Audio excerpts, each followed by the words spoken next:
કોઈએ ખૂબ સુંદર વાક્ય કીધું છે, જે મનુષ્ય જીવનમાં શીખવાનું છોડી દે છે ને તે બુઢો કહેવાય છે, પછી એ 20નો હોય કે 80નો.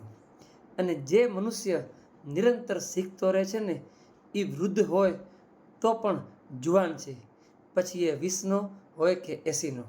આવી એક મસ્ત મજાની વાત લઈને ભરત પટેલ તમારો મિત્ર ફરી આવી ગયો છું.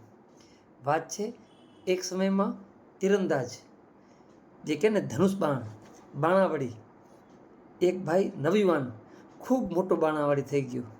એને તીરંદાજી ખૂબ સારી આવડી ગઈ.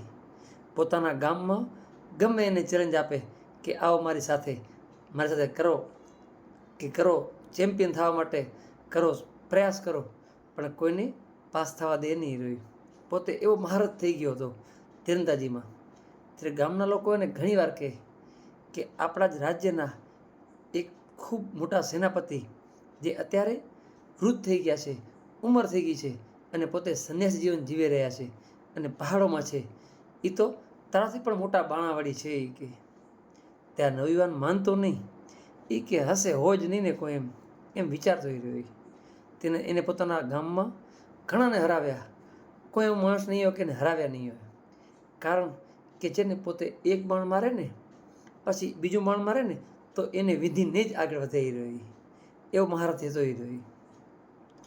તે બધાને હરાવ્યા ને પછી એને એકવાર થયું કે આ બધા ગામના કહે છે કે તારાથી પણ એક મહાન બાણાવાળી છે આપણા સૈન્ય, કે જે નિવૃત્ત થઈ ગયા છે, તો એને હાલને મળી આવી કે એ કેવા બાણાવાળી છે, હું પણ જોઈ આવી કે. એમ વિચારી અને તો ગયો જંગલ તરફ. કાચા પાચા રસ્તા હોય, આસ્તે આસ્તે હાલી અને ઠેઠ ટોચ ઉપર પહોંચી ગયો, જ્યાં સંન્યાસી થઈને રહેતા રહ્યા. જે આ બહુ મોટા સિપાહી હતા, પણ પોતાની ઉંમરના કારણે એમને સંન્યાસ લીધો, પોતે નિવૃત્ત થઈ ગયા હતા. અને હવે આમ પણ એમનું શરીર ભગવાનને ચરણોમાં જાય એવું થઈ ગયું હતું. ત્યાં જઈ અને પ્રણામ કરીને કીધું કે મહોદય પ્રણામ, કે મેં સાંભળ્યું છે કે મેં તમારા યુદ્ધમાં જોયા નથી તમારા, એ કે પણ મેં આપણા ગામમાં એમ સાંભળ્યું છે કે તમે ખૂબ મોટા બાણાવાળી છો. એ કે તમે લક્ષ ધારો પાર પડી શકો છો. એ કે તો હું તમને ચુનૌતી આપવા આવ્યો છું કે તમને ચેલેન્જ આપું છું કે હું તમારાથી પણ મોટો બાણાવાળી છું. એ કે એમ કરી અને પોતાની કૌશલ્ય બતાવવા માટે થઈને એ ઠેઠ એક હતું ને ટોચ ઉપર પથ્થર, ત્યાં એને બાણ છોડ્યું અને બીજું બાણ પણ એને છોડ્યું કે એ વિધિને જ આગળ વધ્યો નહીં રહ્યો.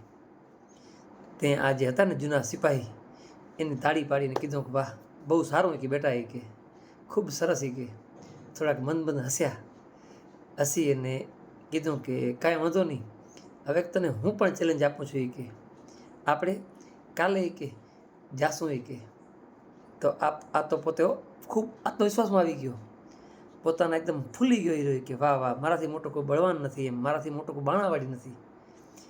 સૂઈ ગયો. સવાર પડી એટલે આસ્તે આસ્તે બંને એ સિપાહી જે સંન્યાસ થઈ ગયા હતા એ અને નવીવાન બંને ચાલતા થયા જંગલમાં, ઘોર જંગલમાં ગયા. આગળ જે એક જગ્યાએ બે પર્વત હતા જે બાજુમાં હતા, પણ એના વચ્ચે એક તૂટેલો લાકડાનો કોઈ પુલ બનાવ્યો હશે જે બહુ જર્જરિત હતો. ત્યાં જાઉં હતું. તે જે હતા ને સંન્યાસી લીધેલા સિપાહી, ત્યાં પહોંચી ગયા અને બે પથ્થરની વચ્ચે જે પુલ હતો ને લાકડાનો જૂનો, એના ઉપર ઊભા રહી ગયા. આ તો જ હતો, આ તો ડરતો તો રહ્યો કે ત્યાં શું કરશે, મને કેમ લઈ જાય છે. ત્યાંથી બૂમ મારી કે આવતો રે, ડર નહીં, હું સાથે જ છું. ત્યાં માંડ કરીને તે પહોંચ્યો ને એટલે જે સિપાહી હતા ને સંન્યાસી થઈ ગયા હતા, એમને એક બાણ છોડ્યું જે પથ્થરને ટોચ ઉપર જેને લાગ્યું, પથ્થરમાં એ બાણ લાગી ગયું અને કીધું કે હવે આ તારે પુલ ઉપરથી છે ને ઓ જે તીર દેખાય છે ને, તારે બસ એને વિંધવાનું છે. કે તે જો વિધી લીધું ને તો કે તું સર્વોપરી, કે તું ખરો બાણાવાળી, કે તું સાચું બાણાવાળી થાય છે. કે ત્યાં ભાઈ તો એકદમ ફૂલી ગયા હતા કે મારા જેવો બળવાન કોઈ છે જ નહીં, મારા જેવો બાણાવાળી કોઈ નથી. એમ વિચારીને આસ્તે આસ્તે પુલ ઉપર ચડ્યો. પુલ ઉપર ચડી અને જેવો એને પ્રયાસ કર્યો ને એ સંન્યાસીના બાણને વિધવાનો, પણ બાણ તો ક્યાં ગયું ખબર જ ના પડી. એની આજુબાજુમાં ક્યાં હાલી ગયું હશે ખબર જ ના પડી.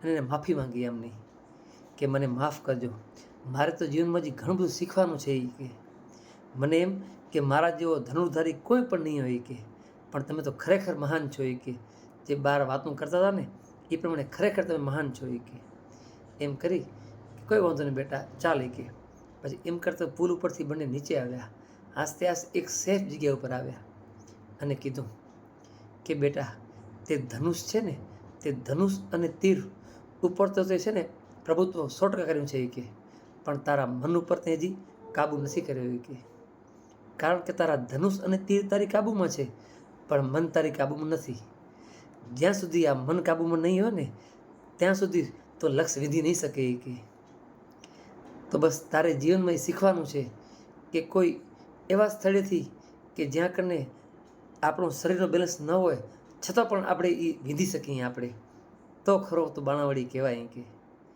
ત્યારે આ તો નતમસ્તક થઈ ગયો કે ખરેખર તમે ખૂબ મોટા મહાન બાણાવળી છો. બસ આ નાનકડી વાત એમાંથી શીખ લેવા જેવી છે કે જે પણ શીખે ને એ કાયમ જુવાન રહે અને જે નથી શીખતો ને એ તો બૂઢો થઈ જાય છે. કારણ કે આ જીવન મળ્યો છે ને તો કંઈક ને કંઈક શીખવું જીવનમાં જરૂરી છે. આપણે ઘણીવાર એમ થાય છે કે મને 10,000 મળી ગયા બસ થઈ ગયા આટલા ઘણા, મને લાખ મળી ગયા બસ થઈ ગયા આટલા ઘણા, મને 5 લાખ મળી ગયા બસ થઈ ગયા આટલા ઘણા. ઘણા એ 100% સંતોષ જીવનમાં હોવો જોઈએ પણ શીખવાની કાંઈ ઉંમર નથી હોતી અને શીખવાની કોઈ સીમા નથી હોતી. માટે શીખવાના પ્રયાસ તો નિરંતર કરવા જોઈએ. આપણે 20ના હોઈએ કે 80ના એ ઉંમરથી કંઈ લેવા દેવા છે જ નહીં. માટે બસ શીખશું ને તો જીવનમાં કંઈક જાણવા મળશે આપણને, કંઈક આપણને આગળનું જાણવા મળશે.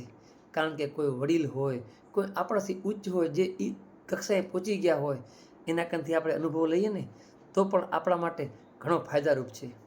ઘણીવાર આપણે અહમના કારણે કે આ હું જ સર્વોપરી છું, બસ મારામાં જે સ્કિલ છે ને એ બીજા કોઈમાં નથી, પણ આવું નથી હોતું. દુનિયા બહુ મોટી છે, દુનિયા બહુ અજીબ છે. એમાં આપણે શું આપણાથી મોટા મોટા ઘણા બધા એવા વિદ્વાન પડ્યા છે કે આપણે તો એના કારણે કંઈ પણ નથી. તો બસ આ નાનકડી વાતમાંથી શીખ લઈએ કે જીવનમાં હંમેશા વિદ્યાર્થી રહીએ અને નિરંતર શીખવાનો પ્રયાસ કરીએ. બસ તો આ વાત તમને ગમતી હોય તો આગળ શેર જરૂર કરજો. જય શ્રી રામ, હર હર મહાદેવ.